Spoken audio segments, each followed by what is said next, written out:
What's up, everybody? Welcome back to the channel. Welcome to episode 29 of Movie Fanatics. And you guys know my co-host. He's no one new. You know him. It's Michael. What's up, man? Doing good. Was a good day today, and it can't complain. Yeah, it's been a good day. Yeah, I can't complain either. Yeah, just been buying a lot of VHSs on Whatnot.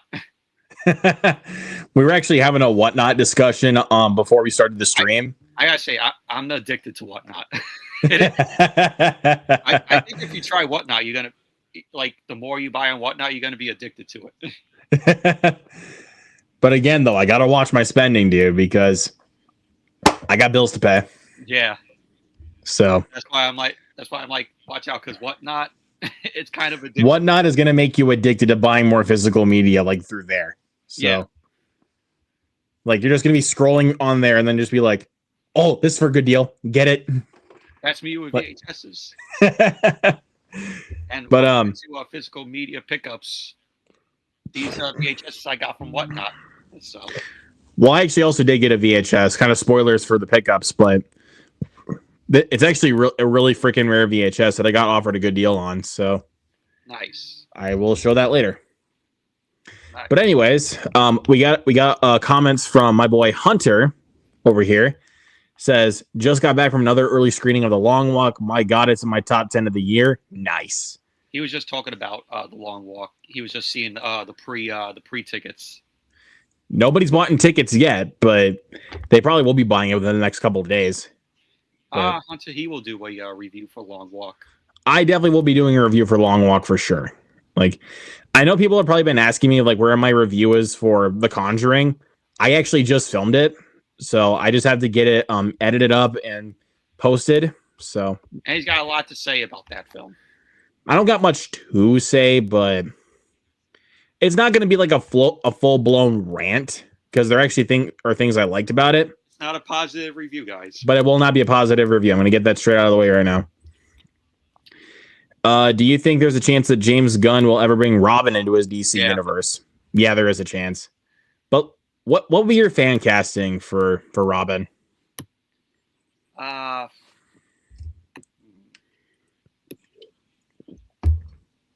don't know.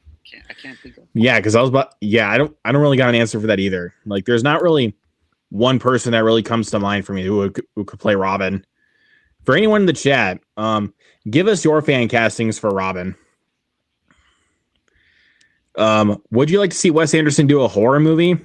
I think he should stick to his roots. In all honesty, Cooper Hoffman. Cooper Hoffman would actually be a pretty good fit. I mean, he's a really freaking good actor. I mean, the dude's been rising to prominence after Licorice Pizza and Saturday Night. And he's going to be in The Long Walk. So there you go.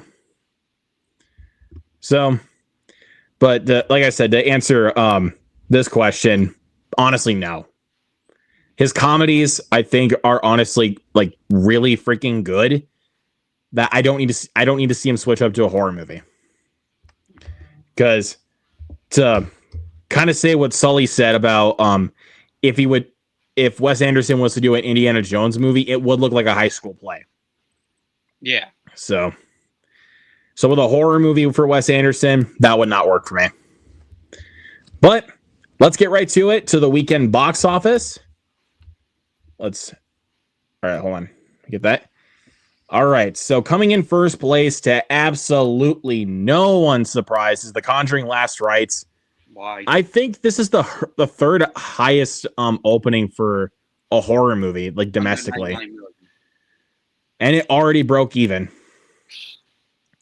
which is crazy, but it makes sense because The Conjuring is a popular IP. So this franchise, even the spinoffs, they're gonna make money. I mean, dude, I even told this to Michael off stream, but my theater was packed, and when I checked the pre-sales, dude, the seats are almost sold out. So very packed theater for mine. Let's just say that he told me he saw Weapons again, and he said it's a much better movie than this. Yeah, I mean, it's not even a question. Honestly, right now, Weapons is my favorite movie of the year. It overtook Sinners? Yep. Second time did the trick. Wow. I think it's one of those movies that if you let sink in longer and then you watch it again, maybe that enhances the experience. Because I waited for like almost a month before I watched it again. And then letting it sink in, I'm like, okay. So I watched it again. That did the trick. But The Conjuring Last Rites, like I said, not a big fan. But see, really... Really, is The Conjuring becoming number one at the box office? Yeah, don't say. Like, good job. Golf clap. Yeah, it's a slow clap. It's like,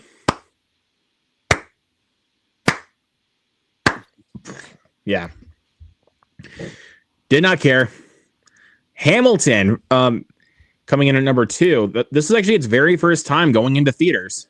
It's a Disney Plus film. Yep.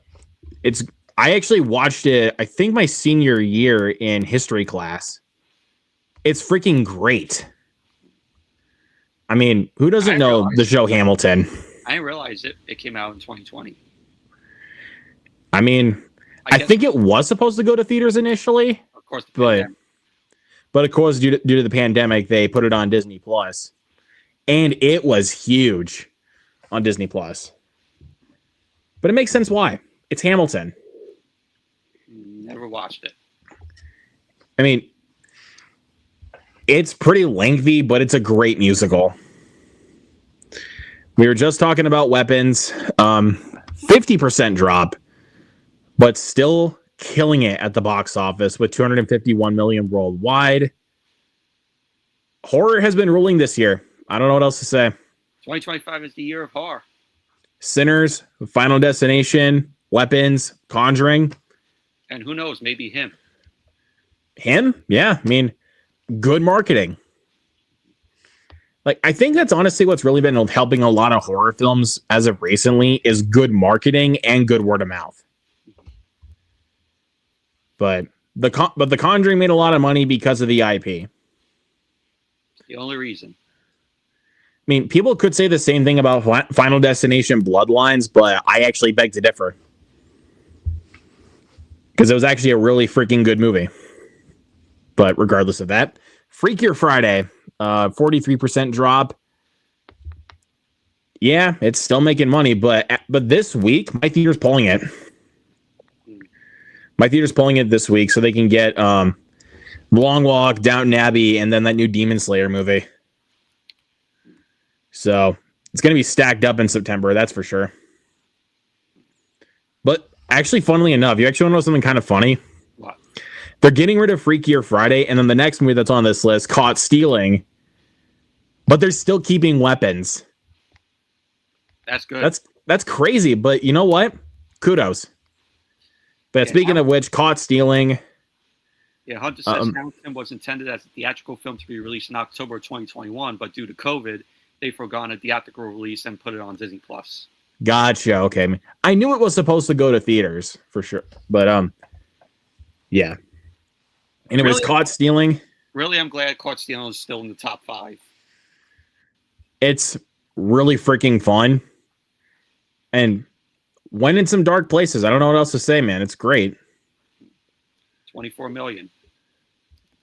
Not terrible, but it definitely could perform better. But yeah, with what we got coming out this weekend, I don't see that happening.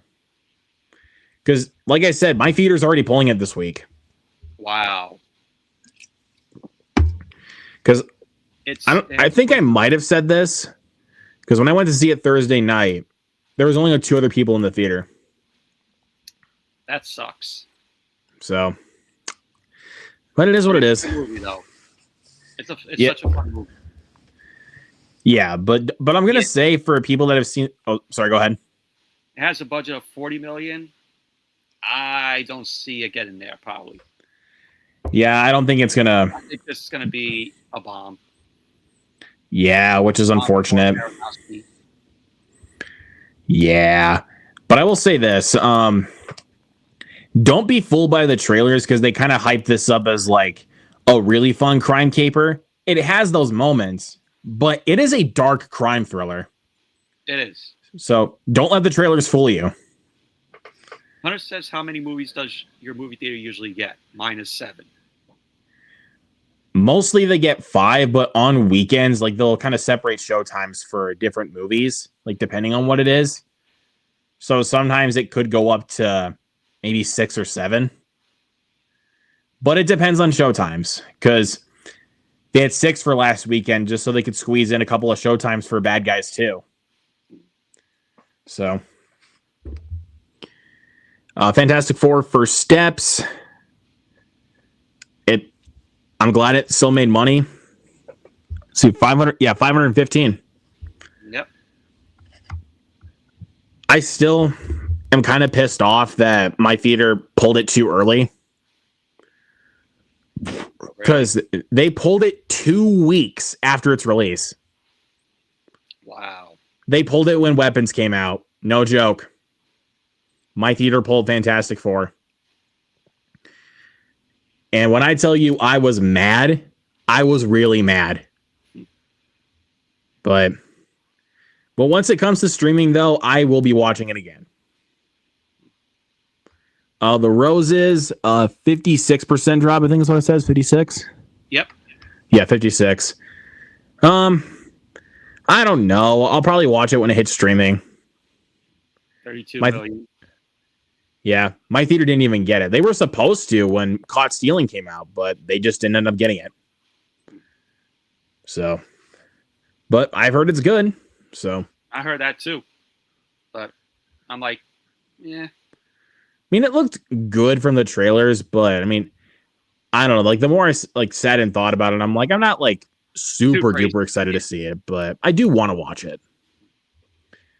Old Restless is here. What's up, man? Good to see you. He was on time this week. Caught Stealing is a fun, dark crime caper movie. It is. Over under 50% Doomsday and Secret Wars. Join the $1 billion club. I don't know. We'll see. Really happy Old Restless came in, and he didn't come in like last week during physical media. But as I was mentioning, Bad Guys 2, 47% drop. Well, Hunter said The Roses was a fun movie. All right. I'll take your word for it, Hunter. But Bad Guys 2 did pretty well, but I still can't believe that it dropped on digital so fast. That's Universal for you.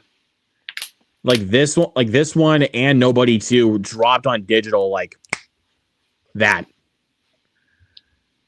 I don't like this whole thing that Universal's doing. Releasing it in theaters and then a month, 2 months later, it's already on digital. 2 weeks at that. 2 weeks. Yeah, like Bad Guys 2, like not even like a month after its release, it's on digital. Nobody 2, not even the same thing, not even a month after, already there. I guess because they knew that they weren't going to do so well, probably. Well, Bad Guys 2 did pretty well, so. But Nobody 2, I don't recall like doing the best. It bombed. But I don't know, man. Like Universal, come on. Like give these movies a chance. Like stop just putting them in theaters and then 2 weeks later they're already on digital. Stop doing that. Hunter says, yeah, The Roses will be on streaming before you know it. Yeah. Like here's what I'm thinking, like in regards to like I said before. Give the movie at least a month, then you can drop it on digital. Like 2 or 3 months at least, then you can drop it on digital. So, Light of the World, that's that new 2D animated movie, I think. So my theater played this, but I skipped it for a good reason. So what was that reason? I didn't care. There you go. I did not care. So I skipped it. I saw that there and I was just like my theater, I saw that my theater was playing it and I'm just like, what? So you're going to get this. So you pull, so you're pulling Caught Stealing, but you have this still going to be in there. Well, my theater still hasn't pulled Caught Stealing yet, but They will on Friday. They're going to pull caught stealing because they have Demon Slayer, Downton Abbey, and The Long Walk coming out. Yeah, this is gonna still be in your theater. I think it'll only be playing on weekends, honestly, like on Saturdays and Sundays. Andre's got a point. When Luke says he doesn't care, he doesn't care. Mm-hmm. That's true. He said Wicked Part 1 went to premium on demand stream 5 weeks after it opened in theaters. That is true. Mm-hmm. So, but yeah, Light of the World, did not care to see it, so I skipped it. Superman, 62% drop. Awesome movie. Yeah, it's coming out soon on 4K. 2 weeks, actually, now that I think about it. 2 more weeks. And I don't think that Steelbook is still available. Like, I checked. I don't think it's available. Yeah. I did want to get the 28 years later Steelbook because it's coming out the same day as Superman. I don't know how much it goes for right now, but we can probably look at that later. I'll check in Amazon. I don't see it. I don't see the 4K Steelbook with the Fortress of Solitude. Which, by the way, that is the best looking cover for any of the covers that are released for this movie. Oh, by far. Because the 4K and the Blu-ray covers are fucking atrocious.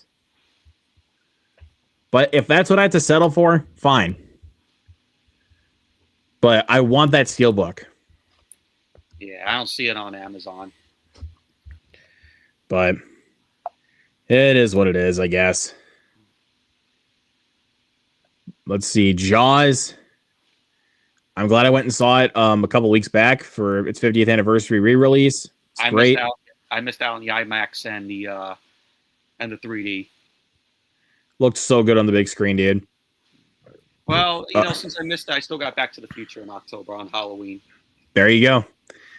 Splitsville, The Threesome, The Naked Gun. Which I heard Naked Gun's coming out this month, right? Or it just dropped on digital last week. I think it'll be in November when it's dropping physically.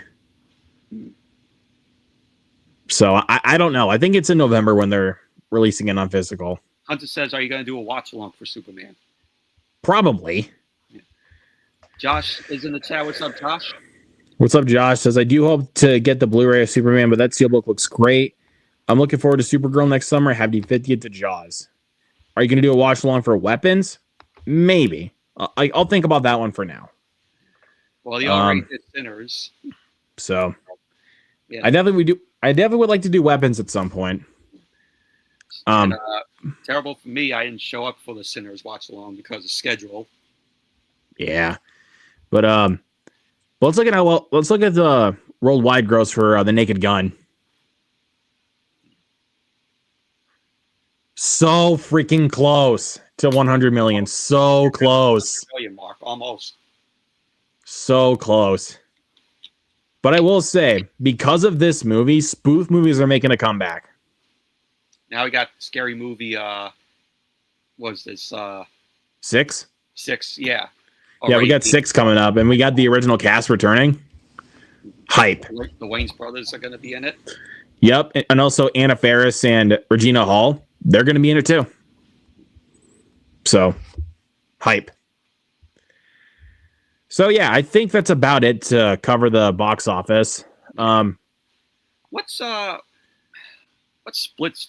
This neon film. It's basically like a kind of an anti-rom-com with Dakota Johnson and Adria Arjona.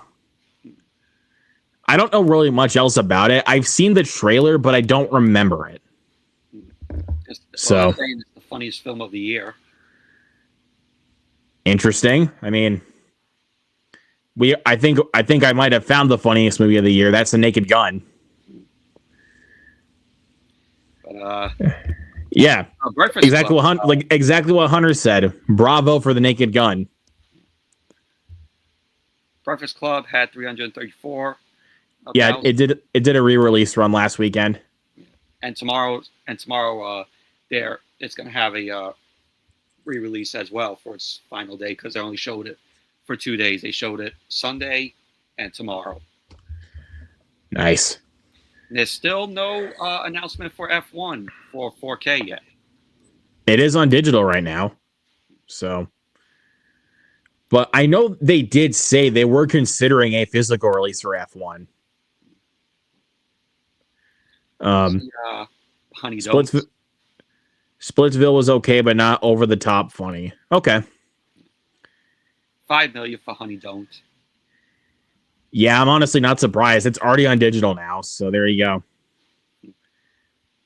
I could tell that you think Universal had no faith in Nobody too. They had no faith in Honey Don't. Yeah. So that really does not surprise me. Yeah, that's about it for the box office. But as far as like for box office predictions, I think Conjuring is still going to remain in number 1. And then coming in second probably will be Demon Slayer. And then third place, I think, will be Long Walk. That's how it works. Long Walk could be either third, fourth, or fifth. I could see Long Walk being third because, Stephen King has a pretty big fan base. The thing is, I see no advertisement for it, on TV. I mean, Downton Abbey also has a pretty big fan base, and Demon Slayer has a huge fan base. I think Downton Abbey is going to be in the top 3. It's got to be in the top 5 or something. Because my parents love the Downton Abbey TV series. I never watched one episode of the series. I've seen the 2 movies. I've not watched the show yet, so I've got a lot of catching up to do. I say the Long Walk, I think it's going to bomb. I think it's going to do well because there's been really good marketing for that movie. So I think it could do well. Honey Don't was so awful it made Meg 2 crap out gold. Oh boy. Good thing I'm waiting until Peacock to watch that movie. Rumor has it The Long Walk was made on a $20 to $25 million budget. Okay. So it's probably going to break even then. You know what I like about The Long Walk? I saw on Instagram that people were watching the film and they were on a treadmill. That's good marketing right there. That's really good marketing. But at the same time, what the fuck? It's good marketing for one, but also to kind of pump out the intensity. Because you're basically walking with the guys. So. But yeah, I kind of see that. So it's to kind of pump up the intense factor right there. So I can kind of see how they did that. But anyways, so we're done with the weekend box office. We got a buttload of topics to cover right now. Show tonight. Stacked show, even more stacked than last week, I feel like. Yeah, because there was a lot of news that came out. So Josh Gad is planning to make a Chris Farley biopic in early 2026. So I like that. Chris Farley has a really tragic story, all around. Yeah. So, I actually do want to see his story played out on the big screen, actually keeping in the tragic factor. Yeah, there were all these stories about people thought he was funny, but he didn't, and I remember watching an interview. Jim Brewer, who was in Half Baked, who worked with Chris Farley on SNL. He said, I think that Chris Farley called him up one time, and Chris Farley was he was like, "Oh, am I funny?" I can't. So he has a pretty tragic story. So Chris Farley, he hated Beverly Hills Ninja, which I think it's a hilarious film. Let's see. We got Josh Gad hopes to film ambitious Chris Farley biopic in early 2026. It's just super big. Let's see. Chris Farley biopic, if done right, could lead into possible Oscar contention. Yes, it could. Farley hated himself. Hated being the fat guy who falls down. I mean, that was kind of the shtick with his comedy, apparently. With Tommy Boy and Black Sheep, and of course with Beverly Hills Ninja. that was kind of the shtick for Chris Farley, but it's still tragic. Nearly 30 years after his death, Also, Oh, God, sorry. no, go ahead. 'Cause I was No, going to no. mention this. Yeah, so you can go ahead. Paul Walter Hauser is starring as Chris Farley. Now, that is a good casting choice. Mm-hmm. That is a really good casting choice. We got another biopic that we're going to talk about as far as casting choices go. And this one, after this one, a little bit later, there's one that we're going to talk about that I'm really excited about. So, nearly 30 years after his death, Chris Farley's biopic is inching closer towards production, with Paul Walter Hauser starring as a Saturday Night Live alum. Josh Gad, who was announced to direct a Chris Farley story for New Line last year, recently shared an update on the ambitious upcoming project, which he hopes to shoot early next year. It's ambitious as hell. We're trying to I don't know what it. Okay, we're trying to rein in the budget. We're trying to rein in the budget a little, and the plan is to still shoot early next year.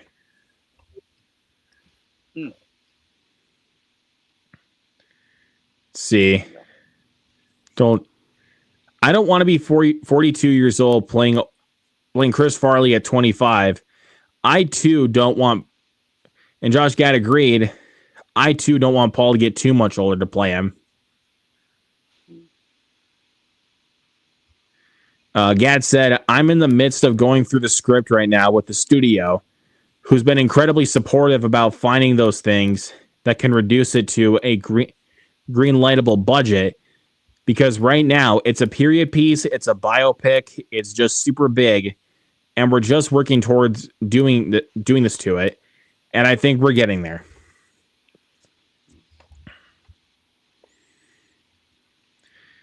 All right, and the biography written by Farley's brother Tom Farley Jr. and Tanner Colby. The deal was closed days later. Written by Scott Neustadter and Michael H. Weber. A Chris Farley story is produced by Lorne Michaels and Aaron David under Broadway Video. All right. Be released by New Line. Dude, New Line's just on a roll lately, dude. Mm-hmm. They really are. Had a resurgence. Like Final Destination, Weapons, and like I said with Conjuring, because they're like big money makers. Companion. Yep, Companion. There you go, Companion. Old Restless says it'll be a sad movie. Yeah, it will. Yes, it will. How do you feel about this, Michael? I want to ask you that. Like, how would you feel about a Chris Farley biopic? I'm looking forward to it. I think Chris Farley was very funny. I like, his comedic material. A lot of people found him funny, even though he didn't find himself that funny. I think that kind of played into like his mental health. But at the time, nobody knew that mental health existed. I think that it's going to be good. And Paul Walter Hauser is a good casting choice for Chris Farley. Yeah. And if Chris Farley was still alive, I would have loved to have seen where his career would have went. Like, dude, he would have had a huge career going forward if he was actually still alive. You know what I was thinking? All those Adam Sandler films that has Kevin James in it, I think all those roles would have went to Chris Farley instead. I literally thought the same thing. No joke. Like, a part of me was thinking, like, if Chris Farley didn't pass away and he was still alive working with Adam Sandler, Kevin James wouldn't be as popular as he is now. Mm-hmm. So, yeah, can you imagine Chris Farley as the mayor in no, not the mayor, the president of the United States in Pixels? Could you imagine him in Grown Ups? Well, Grown Ups was written in the 90s, I heard, and was supposed to come out, I think, in the 90s when Chris Farley was still alive. But it went into, I guess it sat on the shelf for years, and it didn't come out until 2010. So, wow. Farley was already on the downslide. I would disagree with that because, I mean, I love his shtick of comedy. Like with Tommy Boy, Black Sheep, and Beverly Hills Ninja. Love those movies. So His last film was it Almost Heroes? yeah, with him and Matthew Perry. I've heard that film is terrible, so I haven't really bothered watching it. Also, rest in peace, Matthew Perry. Yeah. Some deceased people I want their film biopics on our Vincent Price, John Wayne, Robin Williams, and Ray Rogers. Roy Rogers. Sorry, I misread that. Robin Williams one I would love to see. Like, I would love to see a Robin Williams biopic. Yeah, we knew that he had a big drug addiction. Yeah, we knew that. But I was saying, like, as far as his, like, movie career, like, it was just getting started with Tommy Boy. So I think if he he got cleared because he went to whatchamacallit, resuscitation, rehab, yeah. He went to rehab, and he was doing good, and then all of a sudden, he went back into doing the drugs and stuff. Yeah, which again is very tragic. So that's one thing I'm hoping that Josh Gad is able to cover with this movie, and how tragic it was for him. His career was getting cold, but we can agree to disagree. Yeah, fair enough. Plus, a giant candy film biopic would be epic. Yes, Hunter. Yes. Absolutely. Like, Almost Heroes was a tremendous bomb. Yeah, I know. Plus, I haven't really heard anything that good about it, so. Black Sheep just to rehash the Tommy Boy with way less box office. But it's still funny. So, I don't know what else to say. It could have been Tommy Boy, too. Yeah. But Hunter put in the chat with another biopic that we were going to talk about. So let's just talk about it. Julia Garner is cast for a Madonna biopic. Now, if I could ever say perfect casting, like, for any, like, musician biopic, this is it. Like, honestly, like, I can't think of a better casting choice than Julia Garner to play Madonna. I love Madonna's music. I don't listen to much of Madonna's music. I mean, I like her music. I just don't listen to it often. It's still a work in progress, is what she says. Coming to us from Deadline. That's right. Sorry. I should have looked on that corner of the screen there. Huh. The Weapon star confirmed in a recent interview that she will portray the Material Girl when the biopic comes to life. I can't say too much about it, but yes, it's a work in progress.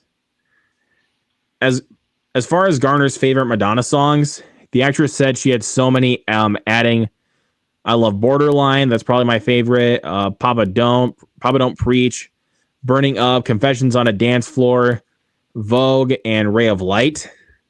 I like Vogue. I like Ray of Light. Those songs. I like Lucky Star.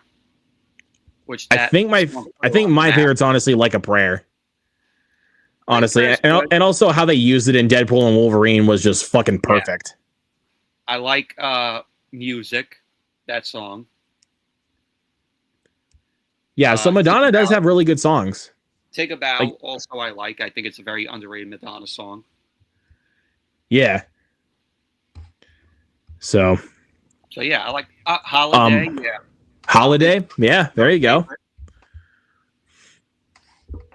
See what else we got here.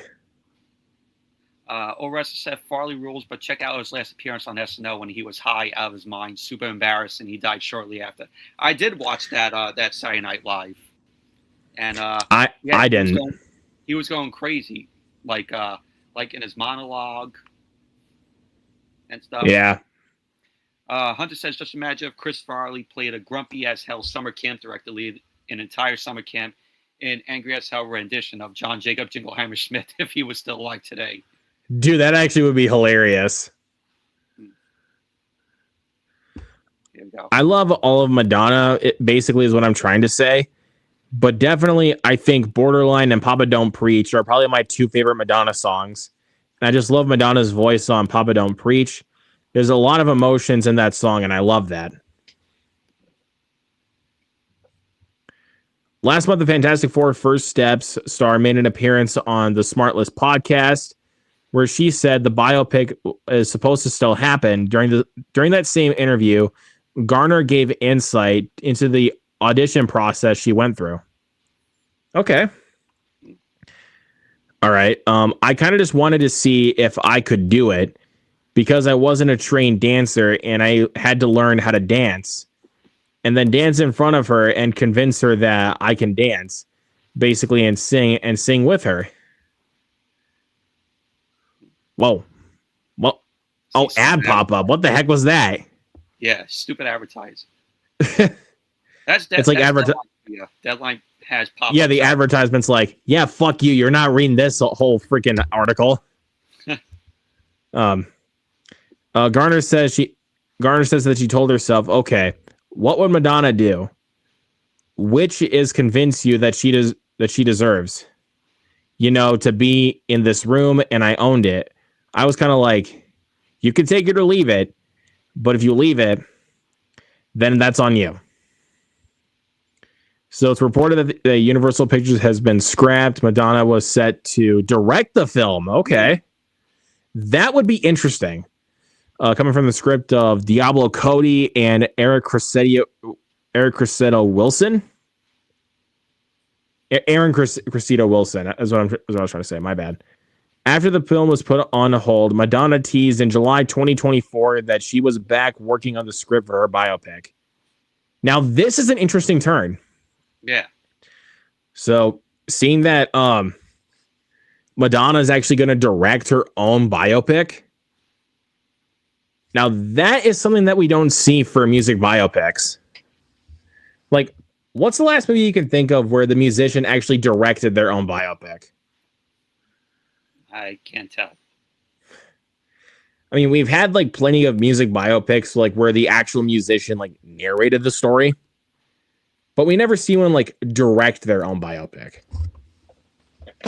Now, I like that because they get whatchamacallit, full control of it. Yeah, they get full creative control, and they want it to be good, exactly how their life, went. Like the ups and downs, and not just focusing on like the big just the biggest positives in their life. They're actually like focusing on what else happened. Yeah. Like, given a prime example, like with Better Man, like Better Man wasn't just focused on like the biggest positives of Robbie Williams' life. It wasn't directed by him as well. And it wasn't directed by him, but he narrated the story because he knows his life better than anyone else does. Hunter makes a good thing right here.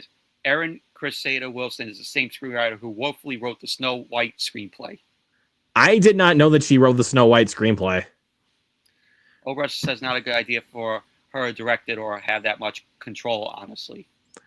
I actually think that's a good idea, in my opinion. Like, it's just so that way she's able to tell her story. And stuff that's not made up. Exactly. Because, like, I feel like with a lot of recent music biopics, some of the stuff that they're trying to do feels like it's very Hollywoodized. Like, it's not an honest story. It says Deadline exclusively reported that Madonna had partnered with Netflix to tell her story in a TV series being developed alongside Sean Levy. Nice. Like, I'm trying to think of like another good music biopic that was actually like focused on like a good story. Elvis. Like, even though the first half was told through his manager's point of view, who was a piece of shit, but whenever it's but they go the second half actually telling Elvis's story. But with how they culminated, I think is actually really done pretty well. Well, Restless makes a point. She will not put in some of her controversies. That is true. That is very true. Ray had a great story. Yes. Jamie Foxx. It's a great movie. Finally saw Better Man. Freaking loved it. If they made Hamilton an actual theatrical movie, Michael Gracie would be perfect to direct. I 100% agree. So yeah, like if you guys have not seen Better Man, go watch it. Great movie. So, but also, how do you guys feel about Julia Garner playing Madonna for the biopic? Please let us know in the comments. All right, so Jared Hess and Joe Pantoliano are joining Violent Night 2. Jared Harris. Yeah. That's what I said. Oh, yeah. You said Jared Hess. Harris. Sorry. Yeah, Jared Hess is going to star in the film. As the director of Napoleon Dynamite. Sometimes I get those names mixed up. But you know what? I like this this news right here because we both enjoyed Violent Night. I really enjoyed Violent Night.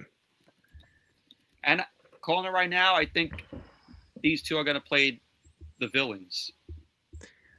I could honestly see Jared Hess really playing Harris. Jeez, I get that name so mixed up. Jared Hess, yeah. Jared Harris. God, I get that name so mixed up for some reason. Jared Harris. Okay, I'm gonna say it again. I could see Jared Harris playing the villain in this one. There you go. Sorry. My God. Guys, he'll go back to saying Jared Hess soon. But you know why? I get those names mixed up. I'm sorry. But you know why I could sense them playing villains was because Joe Pantoliano, he played the villain in The Goonies. He was one of the Fratellis. Yep. So he did a good job at that. So yeah, I think I could see Joe Pantoliano playing a villain. Yeah. But Jared Harris, I could definitely see Jared Harris doing one. He said his name right now, guys.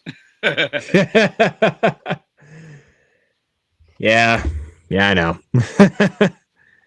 Let's see. So Universal will return to release Violent Night 2 on December 4, 2026. And also Tommy Wakola is also returning to direct this one too. Nice. David Harbour's returning. Yep, David Harbour's returning as Santa.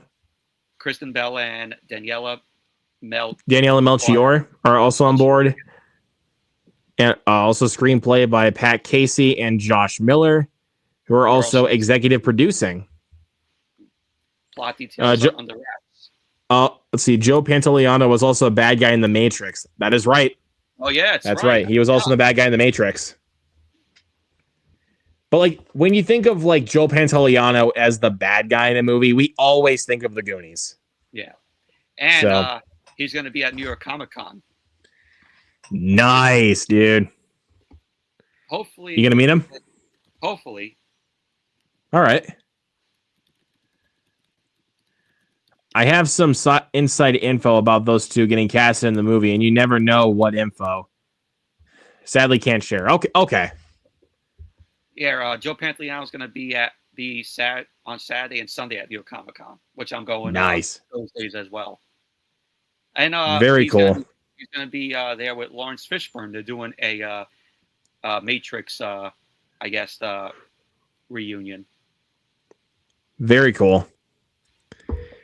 So, but yeah, with Jared Harris and Joe Pantoliano being cast in this one, I'm interested. Yeah, man, I mean, I was interested from the start because, I mean, I really enjoyed Violent Night. Same. I'm like, it's really been 3 years since it came out? That 2022? I'm getting old, dude.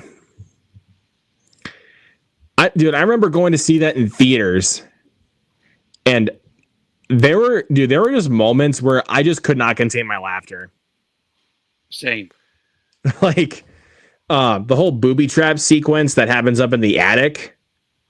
One of the best. I could not stop laughing. And John Leguizamo was a good villain. He was hilarious as the villain. He was honestly really funny. But I think also like when Santa's just taking out those mercenaries in the shed. Perfect. But also with that, what was with the song in the background, like during that fight scene? That was too funny. Hunter says Joe Pantoliano was also a bad guy in Memento and a bad guy in The Sopranos. That's right. Yeah. Memento, I remember, but Sopranos, no, because I haven't watched The Sopranos. I haven't watched I've seen Sopranos. the prequel to it, which is The Many Saints of Newark, but I have not watched like the full show of The Sopranos. So yeah, but as far as this goes, with the Good casting casting. choices that they've announced for Violent Night 2, I'm still excited. And they still got Tommy Wirkola coming back to direct. John Leguizamo does make a great bad guy. I do agree. So, all right. So, how do you guys feel about these casting choices for Violent Night 2? Let us know in the comments. Oh, Russia says everyone is bad in The Sopranos. Wow. I mean, I've heard James Gandolfini is like incredible as Tony Soprano.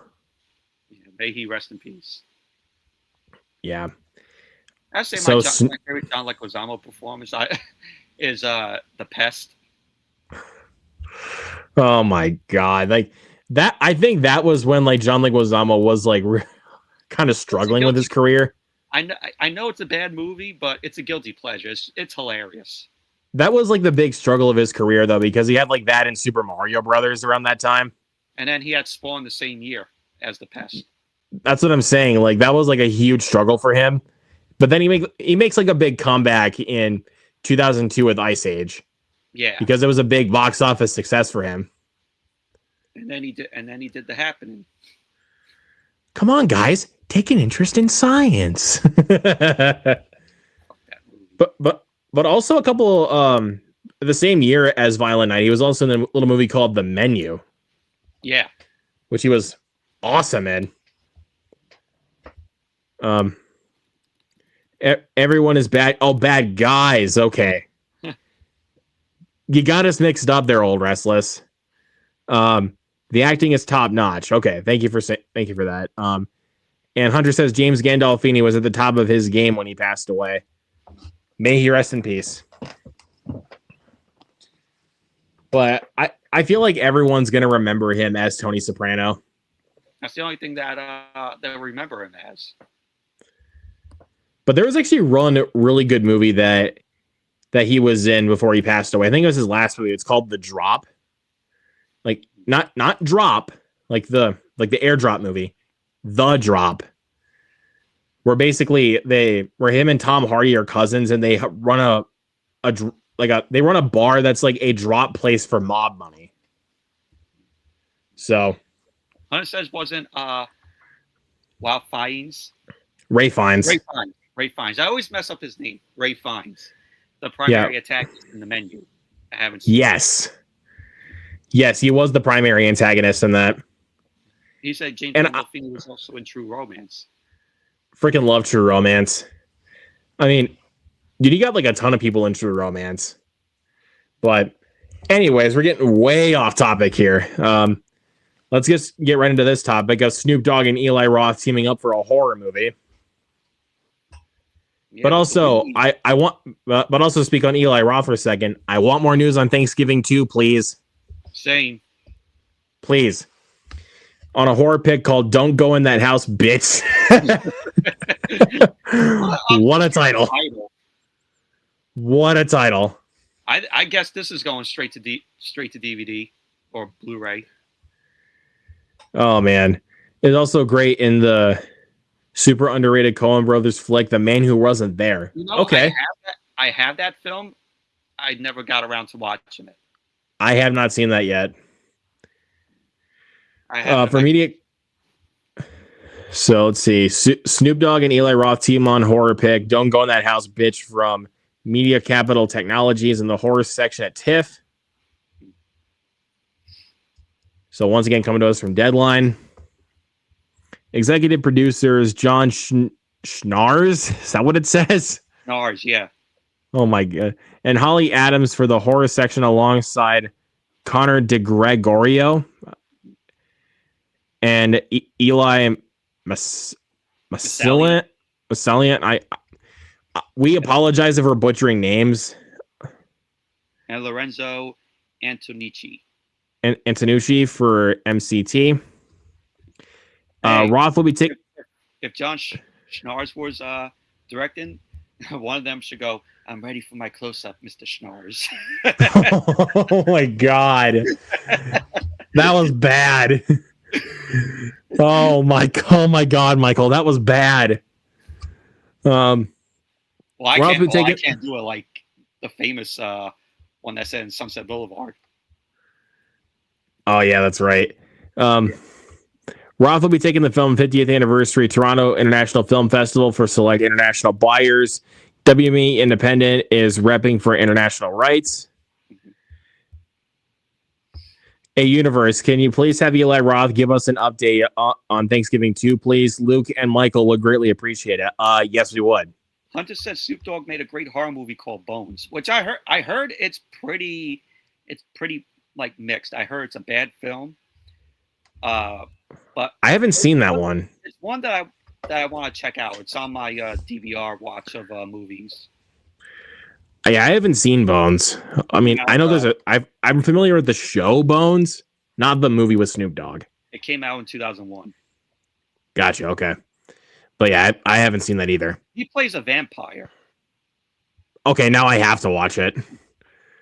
There are some ideas that are so ridiculous that they don't let you sleep. I have always wanted to make the ultimate haunted house movie, but something unlike anything we've seen is something full on insane and over the top.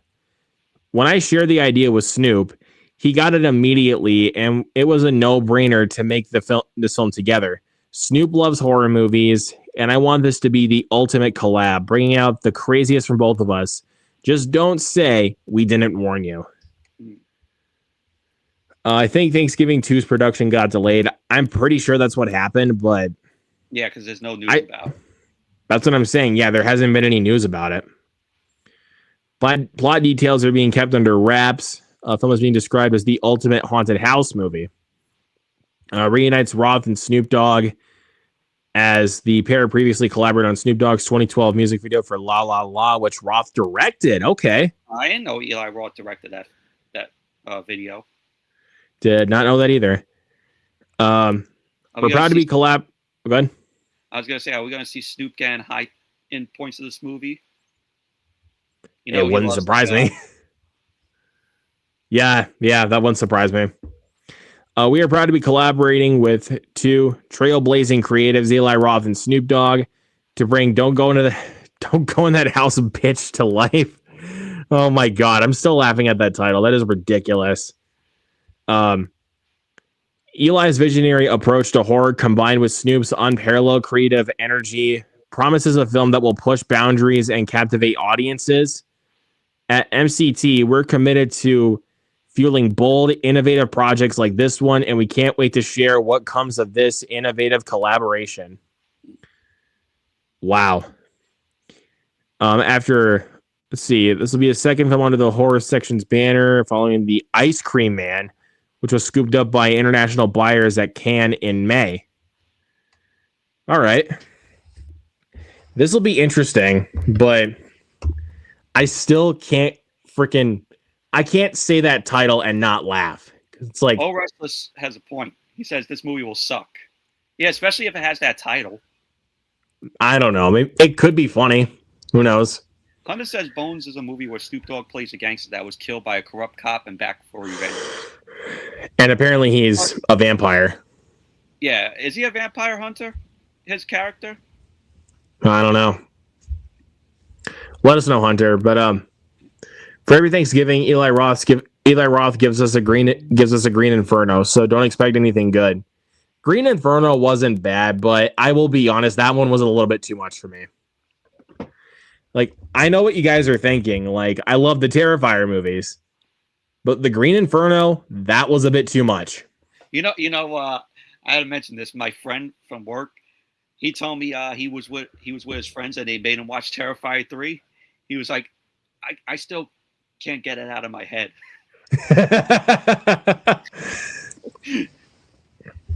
That's funny, but it's like I'm still trying to recuperate from that film. Oh my God. Well, actually, funny enough, a couple of weeks back, my best friend came over. We actually did a double feature, like back to back, of Terrifier 1 and 2. So that was a lot of fun. Trying to recuperate. No, he actually handled it pretty well since we actually sat through the third film in theaters twice. So, yeah. Or But says Luke is a gore and torture lover. I'm more of a. I think the better way to put it is a gore hound. I love a lot of gore in horror movies. Oh, you're gonna like this from Hunter. A friend of mine has friends that are on the crew of Terrifier 4. Hell yeah, dude! That's awesome. Hunter, why don't you tell a friend of yours that has friends that are on the crew to let Luke part of the crew? Let's see. Luke would love to work on Terrifier 4. I'm good. I mean, with gore and torture, so. I don't know, but I don't know if I would want to work on Terrifier 4 because, like, I think honestly, like witnessing like a lot of the kills on set would be more disturbing than just watching it on screen. At least to me. Oris says the whole Terrifier cast will be at a convention near me this weekend. Lucky you. Anyways. As Art the Clown cleans up at those shows, just walks around in costume too. They read the script and they said it's a gory, satisfying conclusion. Nice. My friend went to Universal Studios in Florida, and he got to see a guy as Art the Clown, and the guy as Art the Clown stole his glasses and put them on. It was funny though. That sounds like something Art the Clown would do. But anyways, we got more topics to cover here. So Paramount has set a 3-year deal, like a dealership deal, with Legendary Pictures. Legendary Pictures has been all over the place. They were first with Warner Brothers, then Universal, and now with Paramount. But they kind of went back with Warner Brothers for a little bit because they actually did like a co-production with the Minecraft movie. I know that. Yeah. So yeah, they have been all over the place.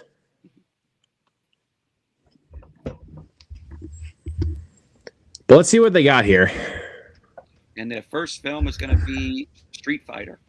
The new Street Fighter. Okay. Which I hope it's a good movie. I do too. Let's take a look and see what else we got here. Legendary Entertainment have multi-year worldwide for film distribution pact. Under the deal, Paramount will market and distribute Legendary developed and produced theatrical films globally, excluding China, where Legendary East handles all marketing and distribution activities. Their first film will be Street Fighter, co-produced by Capcom. Film is in production, a film for IMAX, and will release on October 16th, 2026. Day after my birthday next year. There you go. That'll be your birthday present next year. Yeah. Hopefully it'll be a good movie. I believe that Top Gun 3 is a huge priority at Paramount. That's what Skydance now is. That's their big priority right now.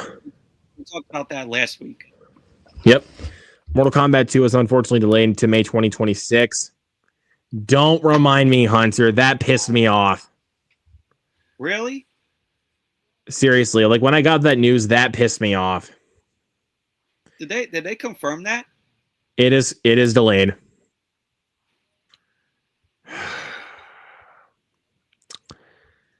But to look on the bright side, at least we still have some good movies coming out in October. To look on the bright side, like we got Smashing Machine, we got Chris Stuckman's movie, we got Tron, we got Roofman, Black Phone 2. There is still a lot to look forward to in October. But Mortal Kombat 2, honestly, that was up there for my most anticipated. Yeah, same. But nope, not anymore. But okay, so not anymore for this year. I think it was like about a month ago that they released the trailer for it. Yeah. But I know, but as far as like for next year now, I think that one might be my most anticipated besides 28 Years Later, The Bone Temple. But I don't know. Deadline broke the news that last month that the studio was in talks with Legendary for new distribution deal. with sources saying at that time that initial links had begun this spring prior to the Skydance Paramount merger closing in August. Josh Greenstein, co-chair of Paramount Pictures and vice chair of platforms, and Dana Goldberg, co-chair of Paramount Pictures and chair of Paramount Television. They said Legendary has built a reputation for ambitious, globally appealing films, and we're excited to be partnering with them. Street Fighter is the perfect film to start our collaboration, which we believe will be strong and lasting. So Warner Bros. Will continue to distribute select Legendary franchises, including Doom Part 3, which is currently in production and slated for release in 2026, as well as Godzilla X Kong Supernova, slated for release in 2027, and others. Partnering with David, Dana, and Josh and their teams at Paramount marks an exciting new chapter for Legendary as we continue to pursue diversified growth strategy, expanding our output, building new franchises, and creating more films for global audiences. This partnership is an extraordinary opportunity, and we look forward to working closely with Paramount on stories that will captivate and inspire moviegoers worldwide. All right. Yeah. Seems like a good deal. And like you said, we got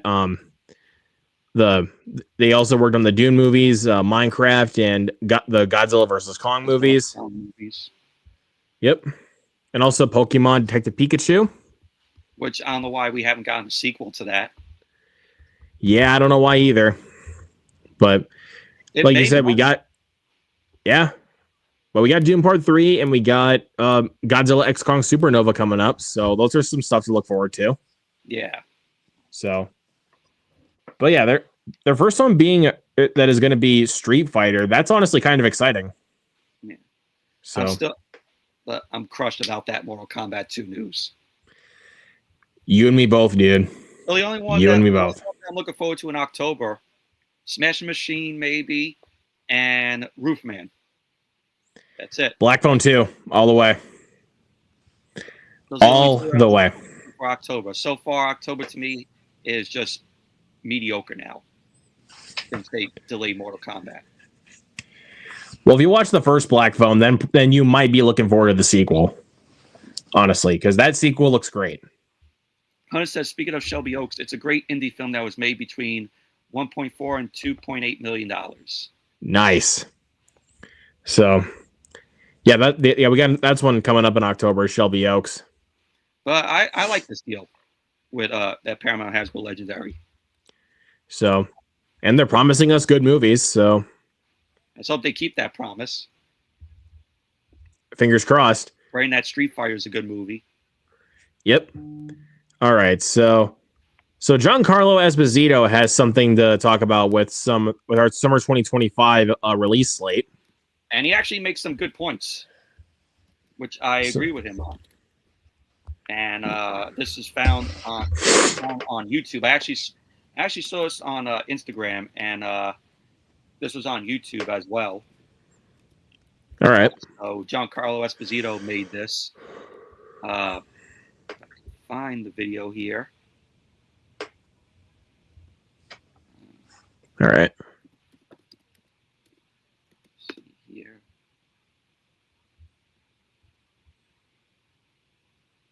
Let's see. I might have to do a Google search. This is not coming up on YouTube. Yeah, you might have to look up an article about this. Yeah, but he made some valid points. Let's see. Luke Pano is a Wes Anderson enthusiast and a great movie reviewer. Luke is also great at giving Oscar-worthy rants about movies that disappoint him.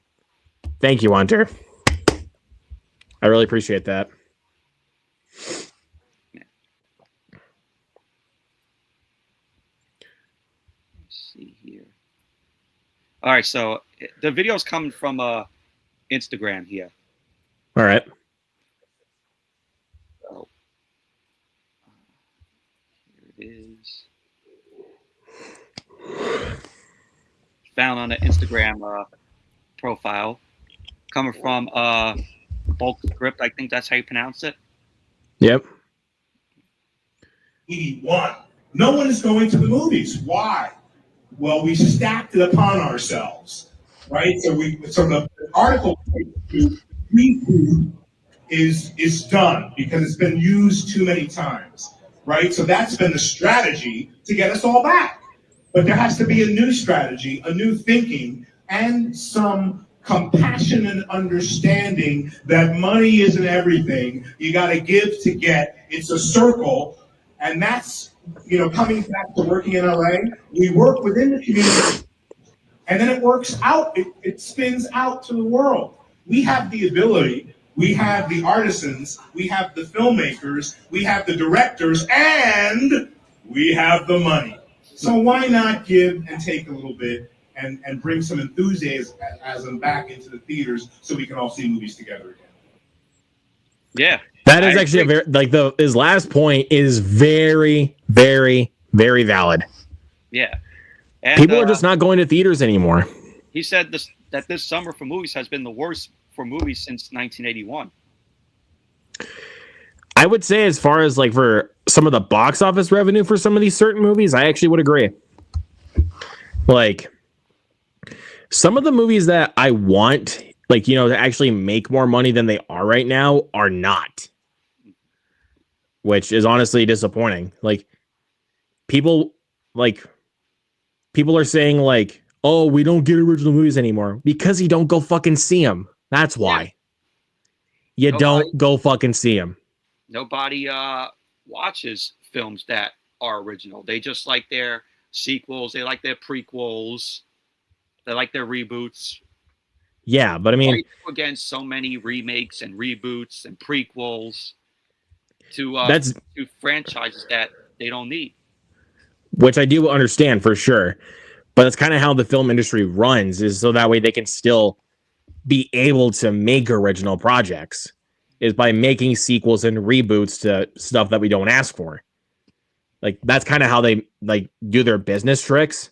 But at the same time, I would rather take like 5 million original movies more than 5 million sequels and remakes. Exactly, because I mean, some of my favorite movies of the year are original movies, like Weapons and Sinners. Like completely original movies. Like like The Phoenician Scheme, completely original movie. Like that's another one. So it's going to be Him is a very original idea. Like it doesn't look like it's based on anything. Completely original idea. Like I'm trying to think of like other movies that are like complete, like really like original ideas and not reboots. Like I'm trying to think like as of recently. Fuck. I'm just trying to remember. I mean, I could say F1 is an original idea, even though it's technically the same kind of race car movie and same kind of sports movie that we've seen. It says as of this year so far, only one movie has joined the $1 billion club, and that movie is the live-action remake of Lilo and Stitch, and that's sad. That is honestly sad. I mean, it's a good movie, but it makes me sad that that's the only film this year that's made $1 billion. Like, I think Superman should be making $1 billion. Fantastic Four. I honestly would say Sinners. I was going to say that too. Yes, Sinners. Really should have. I'm still glad it made a lot of money, but it deserved. But honestly, it did deserve more. But again, I'm just trying to think like on the spot of like other original movies. Like, even though I'm not like a huge fan of it, Friendship, completely original. So there you go. That's what, because I've seen this meme going around where it's like, we want more original movies. And then you say people want more original movies, but they don't go fucking see them. Yeah. Because it's true. Like, I want to support original films as much as I can. Like, if I'm able to see them, I will see them.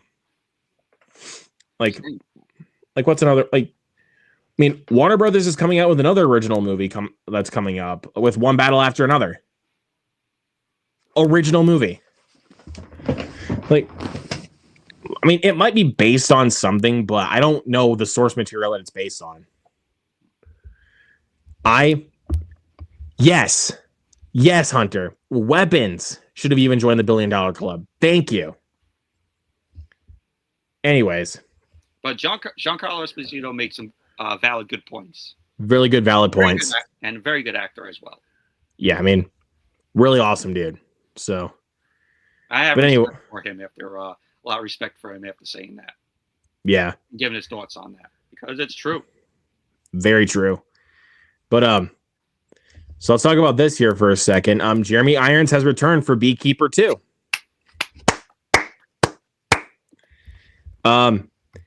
You guys know our thoughts on the Beekeeper. Enjoy that movie. It's so fun. I mean, Jason Statham just kicking ass, like just an old-fashioned Jason Statham movie. I'm really glad that they're doing a sequel. Yeah. Okay, thank you, Hunter. Yeah, One Battle After Another is based on a novel, but it still technically is kind of an original concept because we haven't seen it done in movie form. Same thing with Mickey 17. Even though Mickey 17 is based on a novel, it's an original concept. So Miramax and Amazon MGM Studios, Jeremy Irons is returning for Beekeeper 2. And I think from what I know, it's going to be the same guy who did direct Nobody 2, which is honestly very exciting. Let's see. In the original movie, Irons played Wallace Westwild, a former CIA director serving as the head of security for Danforth Enterprises.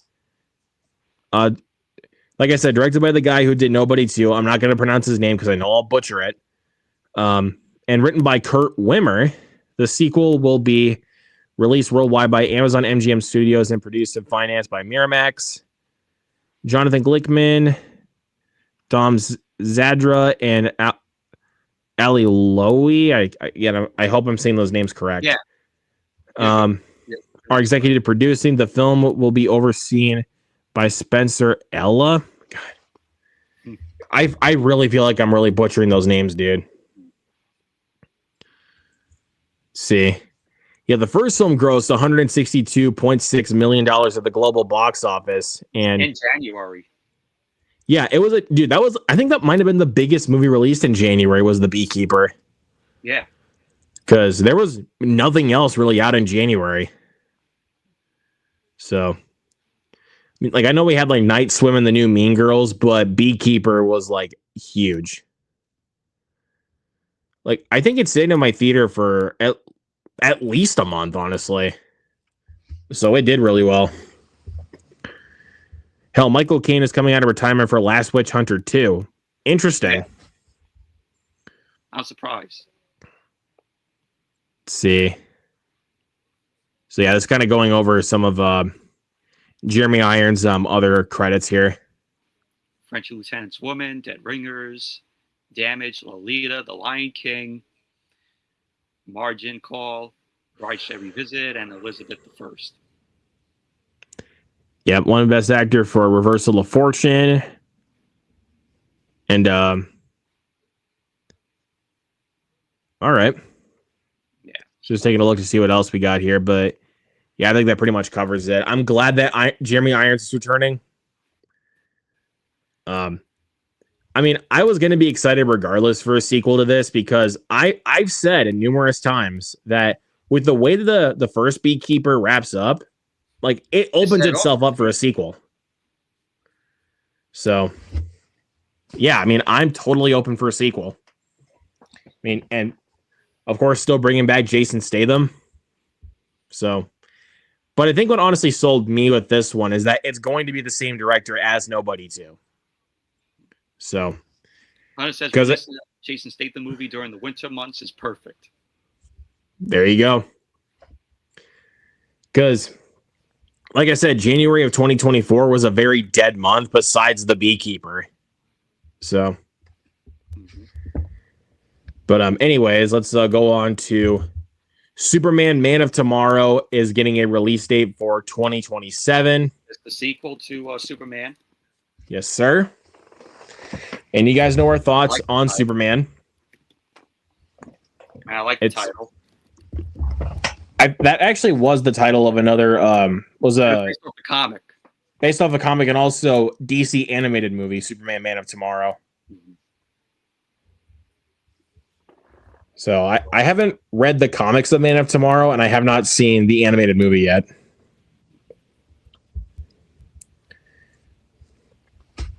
But anyways, let's take a look here. For July of 2027, coming to us from Variety. So David Cornsweet will be returning, and also James Gunn will return to direct. So that will fly into theaters in less than 2 years. Films co James Gunn took to social media on Wednesday to announce the official title and release date for the project. Superman Man of Tomorrow will hit theaters on July 9th, 2027. Included a comic book image of Superman standing next to Lex Luthor in his war suit. Okay. Pretty clear signal that the sequel will continue to focus on Luthor's antipathy. Antipathy, okay. Yeah. For the Man of Steel. In the DC Comics, Luthor, played by Nicholas Hoult in the movie, of course, creates the suit in order to match Superman's strength and abilities. It seems that after the failure of his plan to use a clone of Superman to defeat him in Gunn's first film, Luthor has decided that he needs to cut out the middleman and get the job done himself. Hunter says Superman was one of my favorite movies of this year. It's one of mine as well, dude. Hey. It's in my top 5. Warner Brothers Discovery CEO David Zaslav personally announced that Gunn would return to write and direct the follow-up to the character's full-stop creative reboot. The film earned more than $611 million at the worldwide box office this summer, making it the highest-grossing superhero film of the year. Deservedly so. Yeah. Even though yes, I will say Thunderbolts and Fantastic Four deserve more money, but I'm glad that Superman is honestly the highest grossing of this entire year. Follow the 2026 releases of the Outer Space set Supergirl, directed by Craig Gillespie. Okay. Good directing choice. Clayface. Yep. I also got Clayface, directed by James Watkins and written by Mike Flanagan, and starring Tom Rhys-Harris and Naomi Ackie. The accelerated schedule also means Superman's sequel will debut before Matt Reeves' The Batman Part 2, which is currently slated to open October 1st, 2027. Oh, man. I cannot wait for Batman Part 2. Why do we keep pushing back Batman Part 2? It's been 3 years since we've gotten the last one. Mm-hmm. But I think why they keep pushing it back is they're really trying to make it a good script. So, like, they're not, like, I'll give them credit for this. They're not rushing it. That's good. They're taking the time. Like it's the same thing I can say about Fantastic Four. Like, it took them about 6 years to get it off the ground and actually make it good, because they really took their time with that script. Yeah, Hunter, Clayface is supposed to be a horror movie. It says body horror. It's a body horror. Yep, body horror, and like I said, directed by James Watkins, who directed Speak No Evil, and of course Mike Flanagan writing it. So there you go. Right now I'm here. Yeah, go ahead. Yeah, go ahead. I'll let you read it. He said, right now my favorite movie of 2025 is Sinners, but that'll change when Wicked for Good is released. That'll probably be the same for me, maybe, but I don't know. I think if I see Wicked for Good, Sinners will be still my number one, probably. Yeah, I was about to say I don't see Wicked for Good overtaking Sinners or Weapons for me. The only movie, I'm gonna be clear about this right now. The only movie that I could see overtaking it is him. Like, that's the only movie I could see overtaking it, honestly. Because that concept of like a sports horror movie centered around football sounds so up my alley. Like, I'm not like a big football guy, but a sports horror movie sounds up my alley. I just can't wait until Wicked for Good comes out to hear Mike's review of it. I think that's my most anticipated review of the year when that comes out. Yeah. So, Mike, if you're watching, if you see it and do a review, that's my most anticipated review from you this year. But anyways, let's go into Tom Holland on the script for the Odyssey, Christopher Nolan's new film. Which didn't Gavin or Cam get their ticket for the Odyssey? Shout out to Gavin Cross, by the way. Oh, yeah. Yeah, want to give him a shout out. Yeah, I think people have already been getting their like pre-sale tickets already for the Odyssey. They're going. Dude, I'm calling it right now. Biggest movie of 2026 is going to be the Odyssey. Oh, by far. Calling it. Like, it's going to be. Like, no movie next year will be as big as the Odyssey.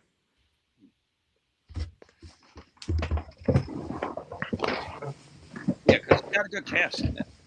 Like, a great cast, and you got Christopher Nolan. Like, explains why Oppenheimer was the biggest movie of 2023 and why it was the Best Picture winner. I could already tell that the runtime of this film is going to be over 3 hours or near 3 hours. I mean, Oppenheimer is exactly 3 hours, but it flies by. This film, if it's good, which I know will be good, I can already tell I'm not seeing this film in the theater if it has a long runtime. Well, you really should, though, because, I mean, Christopher Nolan's films are meant to be seen in theaters. Like, particularly, like, because even though... I mean, Go ahead. Sorry. There's a bit of a delay on there. I've seen, like, the Dark Knight trilogy. Dark Knight Rises was almost 3 hours. So I sat through that. Interstellar was almost 3 hours, and I sat through that because I was intrigued. But I'm saying, like, with the Odyssey, like, because I think that maybe, like, of course, it's going to be another one to sit through in theaters because, I mean, it's Christopher Nolan. Like, those films are meant to be seen in theaters, like Oppenheimer, like Dunkirk. Like you said, the Dark Knight trilogy, Interstellar, lots of it. And Tom Holland says, like, this is the best script he's ever read. See, now that is saying a lot. So let's go ahead and take a look. So is praising Christopher Nolan's The Odyssey after wrapping up the production of the film right before filming Spider-Man Brand New Day. This script is the best script I've ever read, is what he said. Holland said the filmmaker is a real collaborator. He knows what he wants, but it is not an environment where you can't pitch ideas or build characters in certain ways. It's why Christopher Nolan is one of my favorite directors. I mean, he's really creative with how he builds these ideas like around his movies. And also like telling compelling stories. Exactly. So, but slated to premiere on July 17, 2026 as an adaptation of the epic poem. That's going to be the biggest movie of that month next year. I think it's going to be the biggest movie of the whole year. Like with how this is hyped up right now, with like especially with Tom Holland saying like, this is the best script he's ever read, and then pre-sale tickets are already coming out already. Come 2027 Oscars, this film is gonna overtake the Oscars that year. I think this will be 2027's Best Picture winner. Honestly, like I could just see it. Like I could just see it being 2027's big Best Picture winner. So. Let's see. Look at this. You got Matt Damon, Anne Hathaway, Zendaya, Lupita Nyong'o, Robert Pattinson, Charlize Theron, John Bernthal, Benny Safdie, John Leguizamo, Elliot Page, amongst many others. Wow. The best experience I've had on a film set. It was exciting. It was different. And I think the movie is going to be like unlike anything we've ever seen. All right, I'm getting a little hyped here. Working with Chris, getting to know him and Emma was absolutely fantastic. I've never seen someone that can work the way that they do, and there's a reason why they're the best in the business for sure. To get a front row seat to that and to be part of the process and to collaborate with a true master of his craft and learn from him was the best experience I've ever had. Coming from, of course, Tom Holland. Yeah, I mean, even just hearing that, yeah, you got like hype written all over this thing. So, I mean, now, if you were to predict when the trailer would come out, I think that it would come out probably November. I think we might get a trailer for it, maybe before Wicked for Good. I was gonna say when Wicked for Good premieres, I think we might get a trailer for that. We'll get a teaser trailer. Yeah, because I mean, a full trailer won't be released until next year. That's for sure. Because the audit, because with what they did with the teaser, like initial teaser for this, was also what they did for Oppenheimer. Like they premiered that teaser for it like a year before the film was released. So, again, good marketing strategies. So I don't know what else to say, but I think honestly, I don't think there's going to be any movie this next year that will beat this as far as my excitement level. Easily, my most anticipated for next year is The Odyssey. Even though we got like, even though I've said films like Mortal Kombat 2 and 28 years later, The Bone Temple, nothing will beat The Odyssey. Like, I'm going to call it right now. Nothing's going to beat The Odyssey. I'm trying to find a picture if I can find it, or I can show everybody Gavin's picture of the ticket. I don't know if he posted of what the ticket looks like for The Odyssey. Right. But I'm pretty sure like a lot of other people have even posted it online too. I'm pretty sure. But yeah, I'm looking forward to The Odyssey. Yeah, I think this is honestly my most anticipated for next year. I think by far. Definitely. Like, because, yeah, like I said, I know we got Mortal Kombat 2 and 28 years later, The Bone Temple. Odyssey, you can't beat it. Yeah. But anyways, let's get into our final topic. You already know what it is. Physical media. Yeah. And Michael, you said you got a lot of VHSs to show? I got 4 to show. Oh, you got 4 to show. Okay. Yeah. What a coincidence. I have only 4 things too. I think these are what the tickets look like. Coming from eBay here. Somebody selling tickets on eBay probably. This is what the Odyssey commemorative tickets look like. All right, let's take a look and see what this is. Yeah, that's what it was. Yes. Mm-hmm. Those 70 millimeter IMAX Regal tickets for the Odyssey. They already got the date and the time ready. Wow. July 19th, 26th at 7 p.m. There we go. It's a nice picture. The first screening in 70 millimeter IMAX. Mm-hmm. But yeah, oh my God, dude, I'm looking at those prices. That's fucking ridiculous. Wow. Yeah, I don't know what else to say about that, but it's crazy though. This movie's gonna blow up next year. Oh, it's probably gonna be the highest grossing film next year anyway. So I think this film will easily hit $1 billion.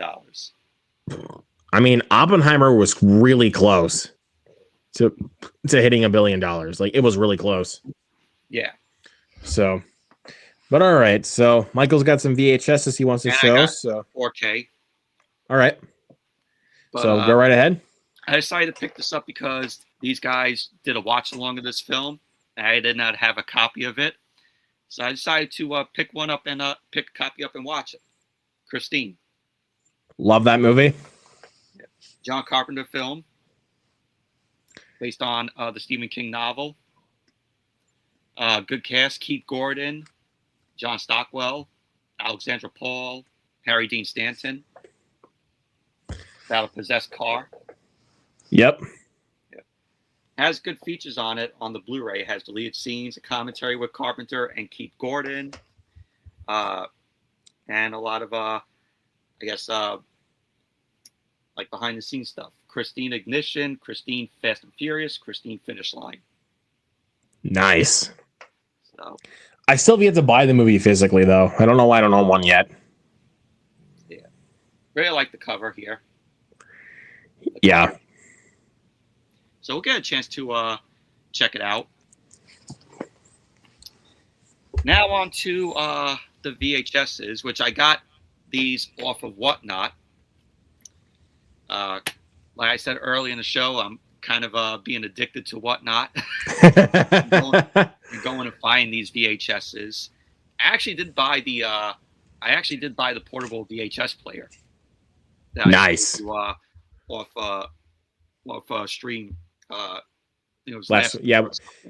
For context, if anybody doesn't know, we were talking a little bit about a portable VHS player off of stream last week, which is like that big, and it has a 5-inch screen. And I did actually used to have one of those.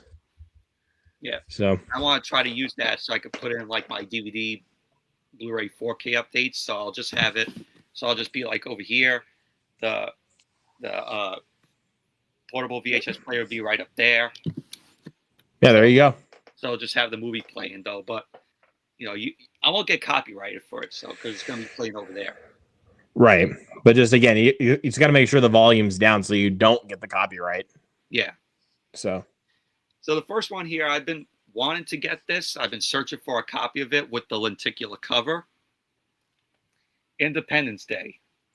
I love that lenticular cover. This is one. I remember one of my cousins having this on VHS as a kid, and it had the lenticular cover on it. So you actually want to know something funny? I never owned the VHS of Independence Day. I only owned it on DVD. Try to search with the lenticular cover here.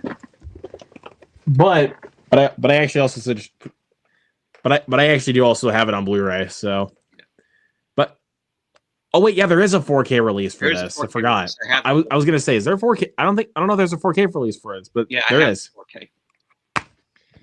But I got it at the pawn shop for pretty cheap. So yeah, the good old sticker for 20th Century Fox videos, and it has a print date right there. I think yours actually might be a reprint. Because it says 43rd week of 1998. Yeah, so I think yours is a reprint.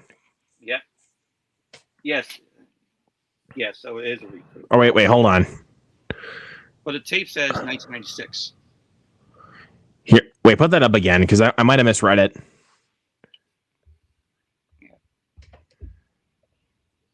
Oh yeah, it does. It is a 6. My bad. Yeah, so it's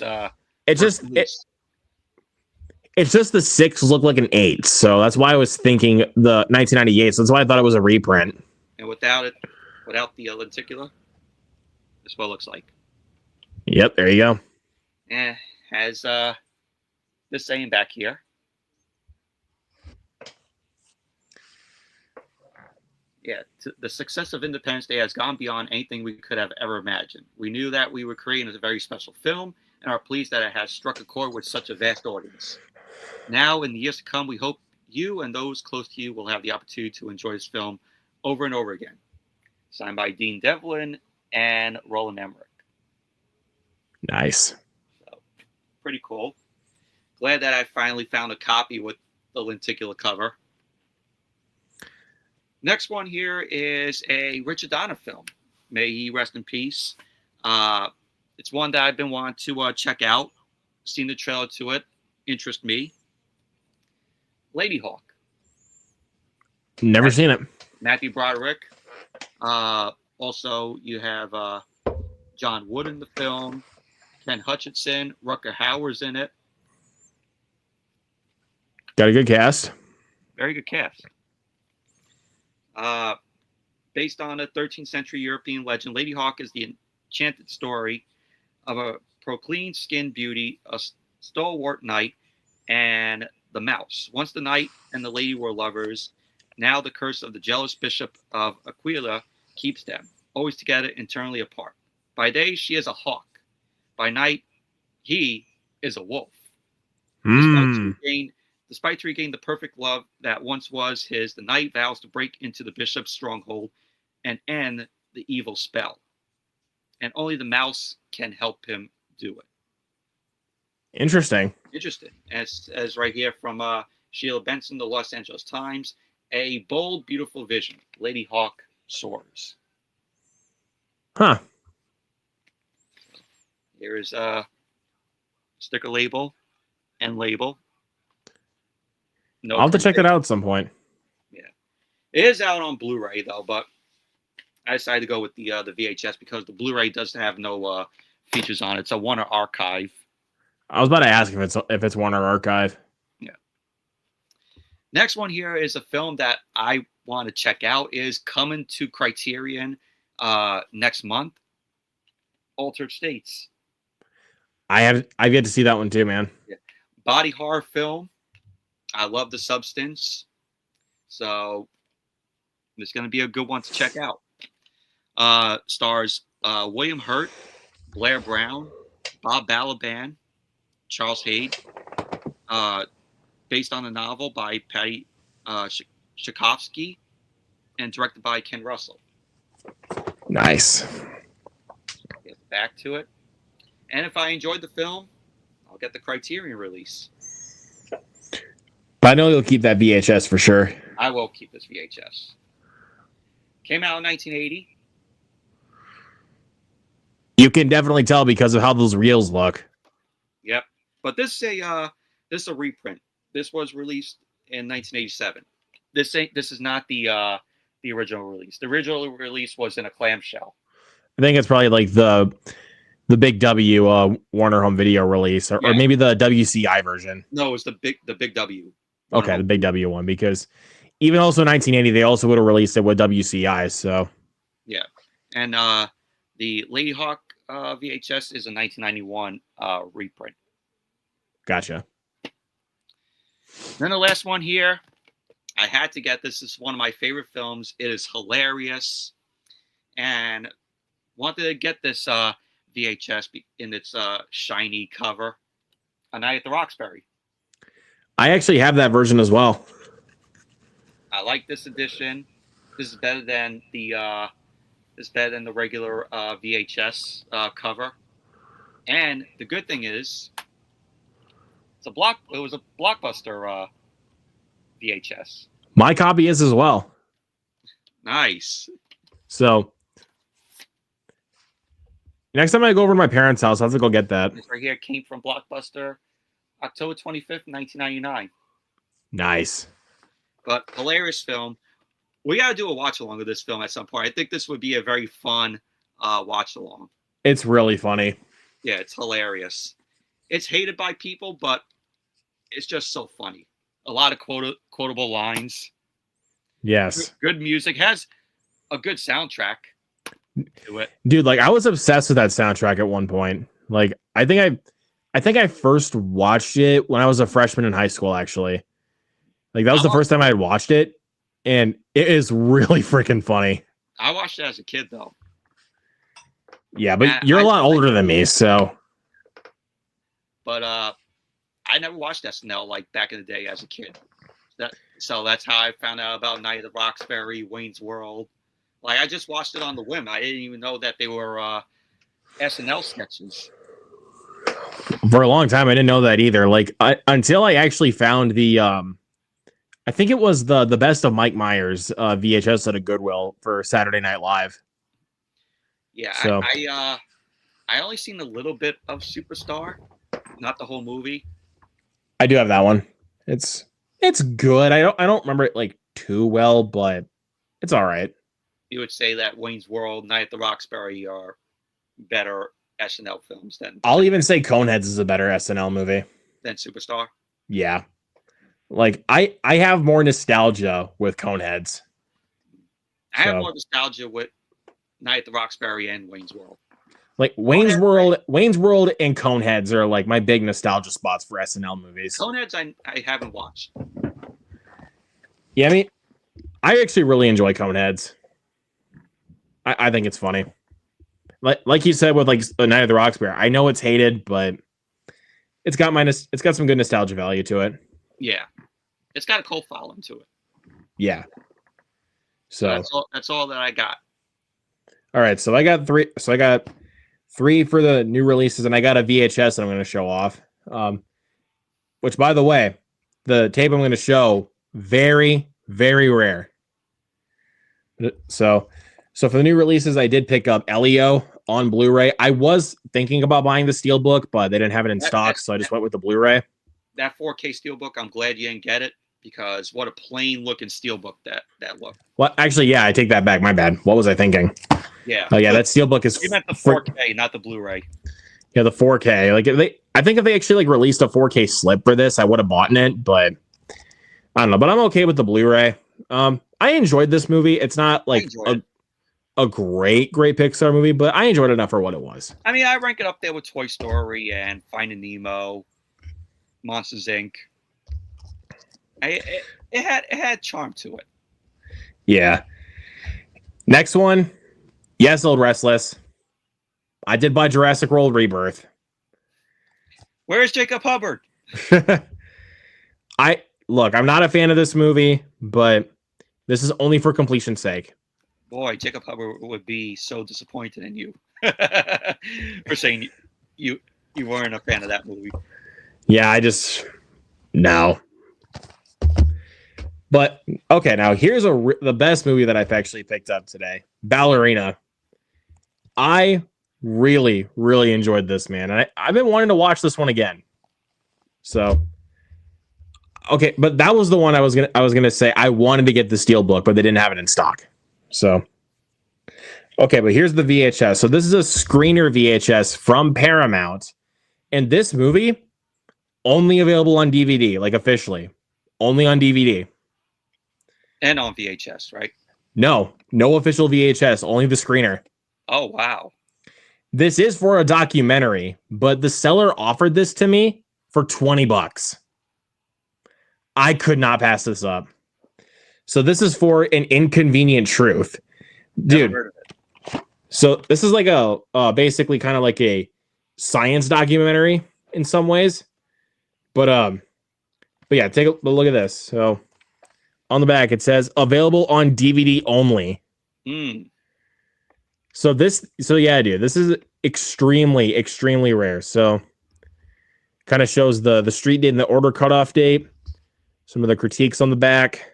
I saw 06. I'm like, at that time, VHS was starting to phase out. So I guess that's why they said only DVD. Yeah, so yeah. Nice. And then there's the print date of July 14th, 2006. So yeah, because this originally was like $31, and I was not paying that much for it. But so the seller, you made a deal. No, like the seller offered it for $20. Like he actually offered it for $20, and I was like, yeah, I can't pass this up. I have to get this. Because I think this is honestly now the rarest thing I have in my collection now is the screener VHS from 2006. I still want to get that Mission Impossible 3 one. I know that's out there, but it's really hard to find. But yeah, I couldn't pass it up, dude. I couldn't. So, but yeah, I'm very glad I own this. But yeah, guys, that is it for Movie Fanatics. Dell came into the chat. Dell came in at the very last second. What's up, Dell? Always good to see you, buddy. So, yeah, that's the show, and that's our physical media pickups. I think next week, because we're hitting episode 30, we might do another game night. So we'll try to hit up some guests and see what we want to do for game night. I think we're just going to go with another movie trivia night. We're not going to do I don't think we'll do poorly explained movies this go around. We'll just do maybe Rotten Tomatoes. I don't know, but a part of me was actually thinking just to do regular trivia night, but like kind of do the same thing as like what we did last time, like where we have like, you know, everyone guess like their answers by writing them down. But we'll see what happens. I'll try to hit up some guests and we'll see what we can do. So thank you everybody for watching. We'll see you guys next time. Have a good night. Peace. Peace.